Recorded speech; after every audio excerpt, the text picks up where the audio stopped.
What's up, YouTube? This is your boy OG Hollywood coming back at you with another video. Before I get started, push that like, subscribe, and most of all, share this video. Let's get right into it. Today we're going to be talking about systemic racism inside of TDC and job segregation.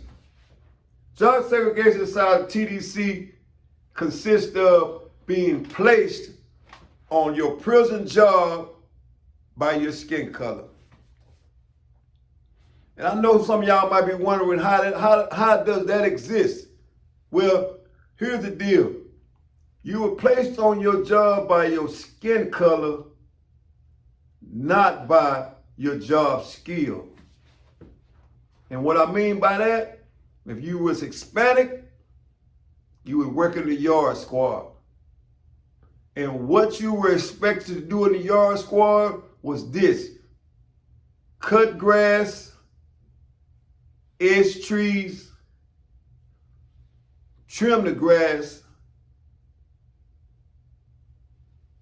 and plant flowers.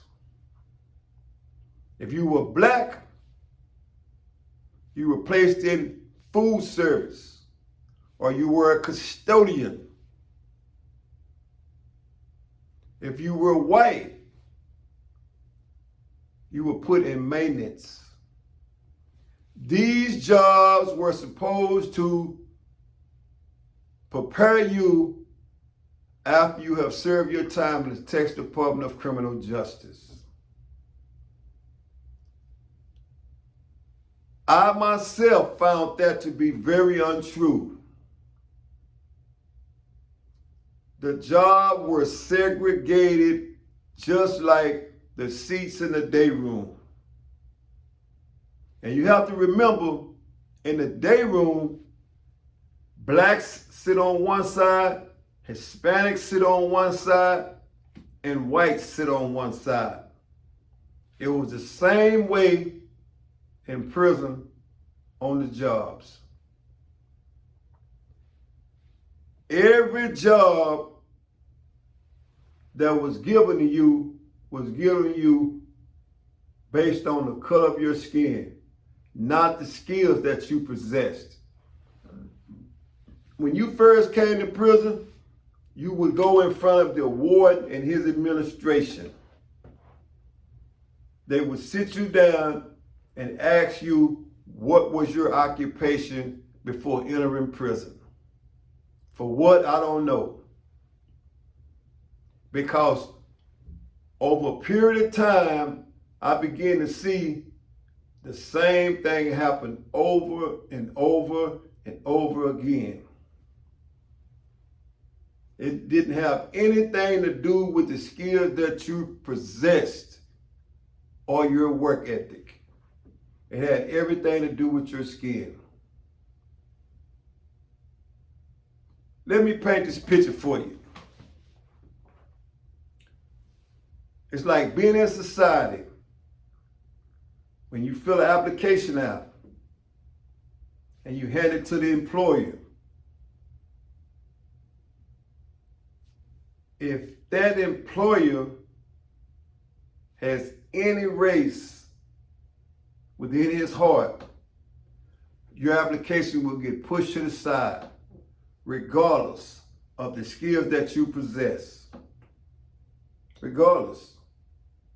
It's the same thing in prison. But the only difference is that you would fill out an I-60 and you would hand it to whomever was in charge of that department. And 9 out of 10, it would be a white guy. If you were black, you're not getting in maintenance. Every guy that existed in maintenance was white. Not every guy was racist. The inmates I'm speaking of.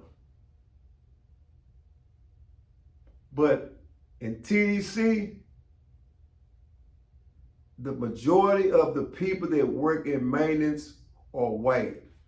It was like they had an only white club in maintenance. The only person of color that you will see working in maintenance, he would only be put in maintenance to sweep the floor, clean the toilets, and clean the offices of the supervisors that existed in maintenance. But the white guy, when I was in prison, A-shirts, tobacco, racist tattoos, those were the guys that were put in maintenance. Those are the guys that were put in maintenance. Blacks, once again, kitchen, hallways, and whatever department they was put in, it was only to clean. So systemic racism existed then, and it exists now. You were never put in a position or a prison job to help you succeed after you were released from prison. The knowledge that was passed on to any other race, it wasn't passed on to the race after whites. Now, once again, not to speak of the whites that was in prison, because all whites that are in prison or that go to prison are not racist. It's the system that's set up that is racist. The Texas Department of Criminal Justice and any other prison systems that's set up is racist against people of color and against people that of other color besides white.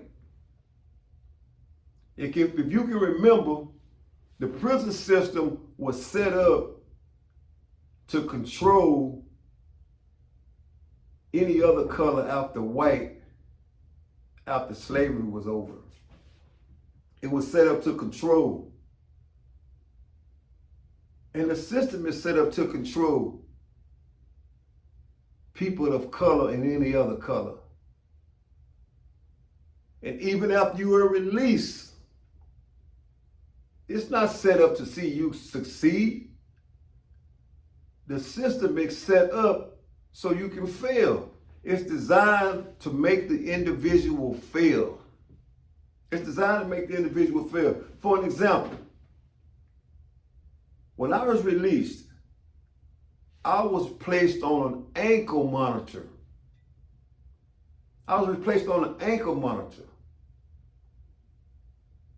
for 12 months with a GPS connected to me.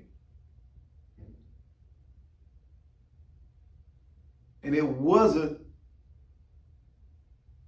to take me to the next level to where I succeed. The hopes of me not obeying the GPS and the tracker that I was on, it was high. That was a trap so I could fail this and re-enter back into the Texas Department of Criminal Justice, where I can be owned again by the state of Texas. It's not to see you succeed on any level. It's to see you fail. Any parole system is to see you fail. And why? Because they are overworked and underpaid. So to see you revisit the Texas Department of Criminal Justice or any lockup facility is a win for them.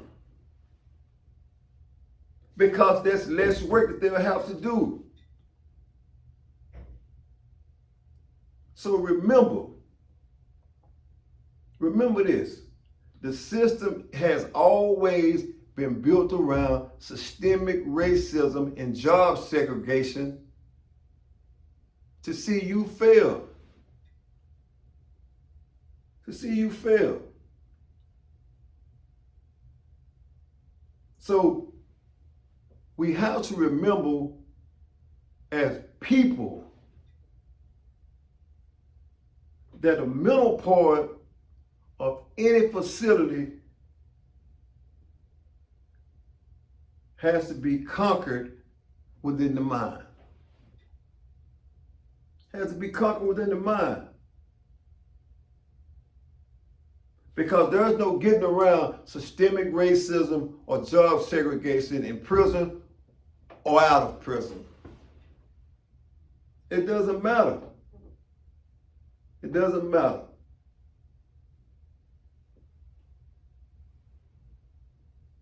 So with that being said,